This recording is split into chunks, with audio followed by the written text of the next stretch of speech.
یہ مشہد روحین کے علاقے کی طرف جہاں خیمہ بسی ہم آ گئے ہیں. یہ رومیوں کے زمانے کے کچھ آثار اور کچھ مقاجات ہے. عجیب عجیب پتھر ہے، پتہ نہیں کیسے کیسے پتھر ہے اور کس طرح اٹھائے ہیں. ہاں عجیب. یہ ابھی ہم کچھ بیواؤں یتیموں کو رقوم گھروں میں دینے آئے ہیں تو پتہ چلا جی یہ سلسلہ یہ رومان، چونکہ یہاں رومیوں کی حکومت ہی رہی ہے جن کے ساتھ بہرحال حضرت خالد بن ولید، ابو عبیدہ بن الجراح رضی اللہ عنہ کے ہاتھوں در بدر ہو گئے اور الحمدللہ مسلمانوں کی حکومت ہے. اور یہاں سے آگے قسطنطنیہ، انطاکیہ، روم. کتنے بڑے پتھر ہیں اور کس انداز کے ہیں، اور اس میں باقاعدہ خط کشیدہ قسم کی وہ ہے. یا اللہ یہ کیسی، اللہ عالم اس زمانے کے انجینئر کیسے تھے. اور اس پر کوئی لکھائی بھی ہمارا وہ یہاں کچھ لکھائی بھی موجود ہے یار. عجیب کیسے بنایا گیا ہے یار.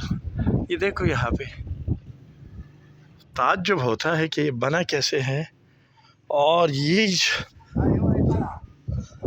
یہ آگے پورا سلسلہ ہے. یہ قلعہ، هذا قلعہ فيما بين اندر ايش هذا عنده هذه قديمة عهد الرومان. اچھا یہ اندر اس میں باقاعدہ یہ دیکھو اندر اس میں کوئی سلسلہ بھی ہے. یا اللہ یہ دیکھو بھائی میں اندر آ گیا ہوں اور یہ باقاعدہ کوئی کمرے ہیں اندر. یہ اندر کچھ باقاعدہ کمرے ہیں. یہ ان کے بادشاہ يظن انهم لسلطانهم او لاحد. شیخ ابو عمر لسلطان، قصر سلطان کا کوئی قلعہ لگتا ہے. اب پتہ نہیں کتنی کم سنوات قبل، یعنی ہزاروں سال قدیم قبل الاسلام، اسلام کے زمانے یہ کیسے بنا ہے. اس وقت زمانے میں کون سی مشینری تھی، اتنے بڑے پتھر جو اٹھا کے لے کے گئے. تو عجیب. كانوا عمالقة الحجارة أكبرها من هنا إلى هنا. اب اتنا یہ پتھر دیکھو یار، یہ ایک ہی پتھر ہے عمالقہ کے زمانے کا. یہ پورا ایک سلسلہ ہے یہاں آگے تک پھیلا ہوا ہے. السلام علیکم، انتم فی المخیمات، فی المخیمہ. نعم أي مخيم؟ أين أنتم؟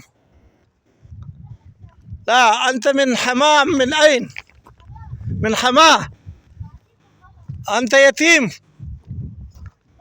لا نعم. تو یہ آگے بھی جا کے دیکھے یار. یہ کوئی بڑا قلعہ ہے، شاہی قلعہ ہے رومیوں کا، اور شاید من پاکستان نحن.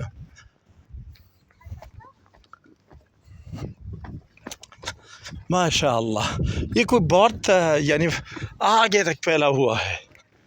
عہد رومان میں شیخ بتا رہا ہے. یا اللہ خیر. تو یہاں ہم صبح سے لگے ہوئے ہیں ادلب میں نخلہ 1، اس میں ہم ڈسٹریبیوشن کر رہے ہیں، ان کی پوری منتھلی اخراجات دے رہے ہیں. اور پھر یہ اب دیکھو یہ دروازے ہے، یہ پورا اس کا ایک سیٹ اپ بنا ہوا ہے. اور یہ جو ہے نا پورے اس پر کچھ باقاعدہ ڈیزائننگ ہے، اور یہ ہزاروں سال پرانا، سب پتھر ہے یار.